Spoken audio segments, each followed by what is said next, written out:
Такое не смогло предвидеть даже правительство Таджикистана. Подписывайтесь на наши обновления и точно будете в курсе всего самого актуального. На севере Афганистана сложилась тревожная обстановка. Растет напряжение между талибами-пуштунами и представителями других этнических групп. Уже 3 командира движения «Талибан» вышли из-под контроля высоких начальников и начали сражаться со своими недавними соратниками. Главная причина – этническая принадлежность. Руководство радикального движения, почти полностью состоящее из пуштунов, пытается провести пуштунизацию в Афганистане, однако это вызывает сопротивление других этносов. Против талибов-пуштунов восстают талибы из числа узбеков, хазарейцев и таджиков. Первый значимый конфликт внутри Талибана по национальному признаку произошел 13 января нынешнего года. В северной провинции Фарьяб местные узбеки устроили беспорядки после того, как боевики-пуштуны из радикального движения «Талибан» арестовали командира местных талибов, этнического узбека Махдума Алема. Его арестовали в Мазари-Шарифе, административном центре, граничащем с Узбекистаном, провинции Балх. 12 января по приказу заместителя министра обороны в правительстве талибов Муллы Мухаммада Фазеля. В городе Меймене, административном центре Фарьяба, где большинство жителей являются этническими узбеками, произошли протесты, переросшие в беспорядки. Местные узбеки стали избивать талибов-пуштунов и отбирать у них оружие. Стоит отметить, что за месяц до описываемых событий живущие в соседней провинции Джаушджан узбеки и туркмены, вооружившись палками, смогли отстоять свои земли от боевиков-талибов, которые приехали со стрелковым оружием. Инцидент произошел в уезде Куштепа,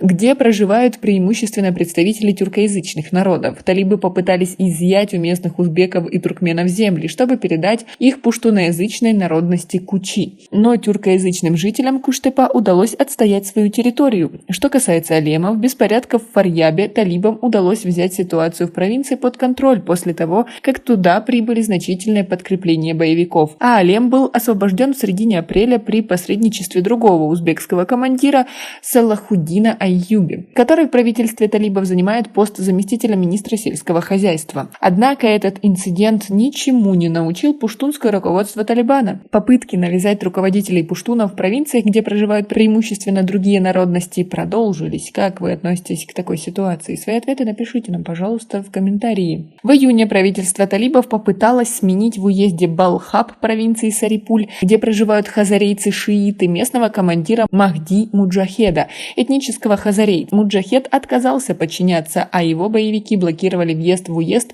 для боевиков талибов из других регионов. В свою очередь, руководство Талибана отправило вооруженные подразделения на подавление мятежа. Балхаб оказался фактически в осаде. Примечательно, что в осаде отказались участвовать боевики-узбеки из Фарьяба. 23 июня появилась информация, что уезд атакован подчиняющимся центральному руководству Талибана подразделениями. Причем сообщил об этом один из самых давних врагов талибов, лидер общины афганских узбеков маршал Абдул Рашид Дустум. Атака была успешно отбита отрядами хазарейцев под руководством Махди Муджахеда. Осада уезда Балхаб продолжается.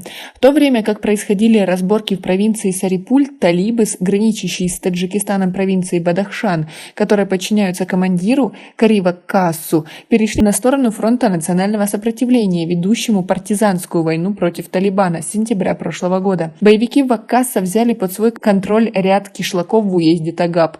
22 июня стало известно, что в провинции Сарипуль из подчинения центральному руководству Талибана вышел командир Зариф Музафари, таджик и уроженец уезда Кухистанат, который граничит с уездом Балхаб. При режиме талибов, установленном в августе прошлого года, он побывал на постах губернатора провинции Сарипуль и командующего 207-м армейским корпусом Аль-Фарук в западной, населенной преимущественно таджиками провинции Герат. Некоторое время назад его машина подорвалась на СВУ. Сам он получил ранение. В покушении винит руководство движения. Пока Музафар не объявил войну пуштунскому руководству Талибана, но по данным афганских СМИ активно набирает собственную армию и может присоединиться к хазарейцам Балхаба. Как вы относитесь к тому, что пуштунизация населения Афганистана гробит движение Талибан? И как вы думаете, к чему это все приведет? Свои ответы напишите нам, пожалуйста, в комментарии.